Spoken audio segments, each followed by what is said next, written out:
Mr. Smith, this is Sergeant Dobbins. Yes, hello, Sergeant Blevins. I remembered a couple things after we got off the phone that I thought you should know as well. What's that, my friend? So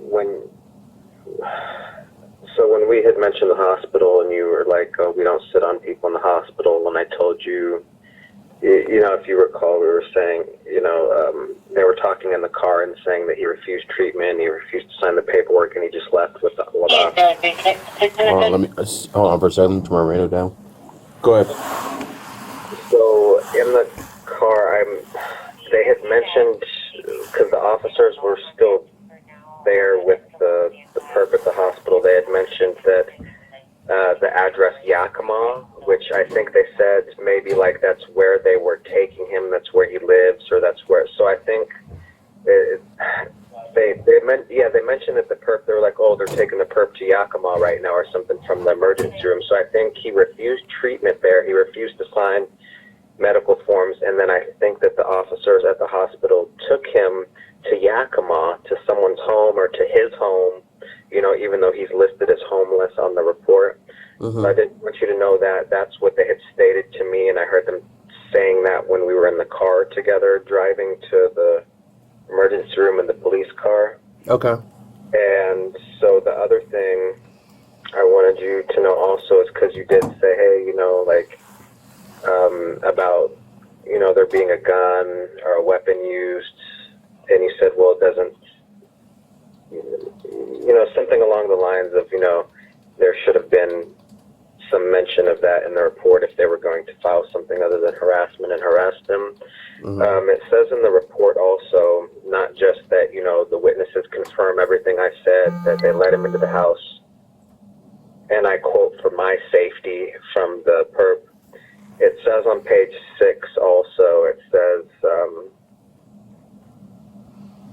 S. Hawkins, it's paragraph 123, line 123, paragraph 3, line 3.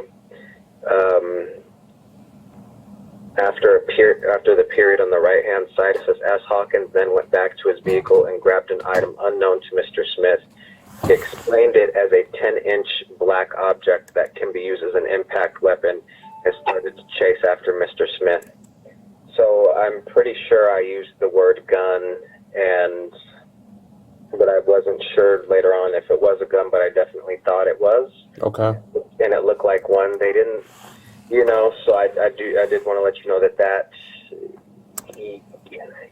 as well as the initial thing. In just one moment while I pull this up.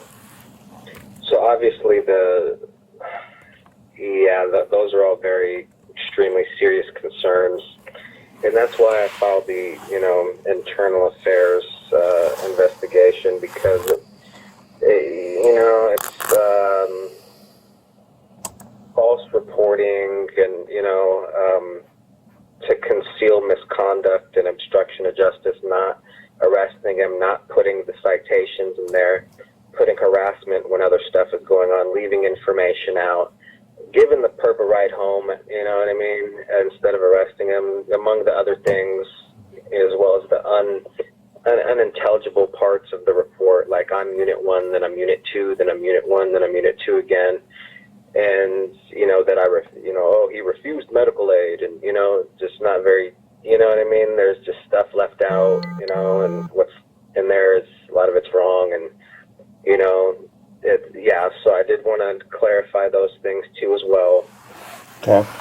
And like you said, about just like, for example, like the medical treatment. Oh, initially you said, no, so you can talk to them, and then you said yes, and then they mentioned an Uber, and then they gave you a ride because you needed to go to the emergency room to get checked out, and it's just like, just clarifying stuff like that, like. So I did want to let you know that, especially, the instance from the hospital where they took the perp to Yakima, took him home after, and then in the report it does list a weapon as well, even though they didn't put gun in there, among the myriad of other, discrepancies and things that were left out, and as well as things that were put into the report, so. Okay. I appreciate your clarification. and mentioning those other things to me. Yeah. And is this all being recorded, like you were saying in our initial call? Like this is all on audio? Yes, it is being audio and visually recorded. Well, Okay. visually it's recording me, but audio is recording us both. Well, thank you very much for confirming that again. I just wanted to make sure because you hadn't said anything about that this time around. That was something that I wanted to make sure of as well. So thank you very much. You're very welcome. Your service for giving me a call back. Stay safe, and thank you again for your service. You're welcome. Okay, have a good night. You too. Bye-bye.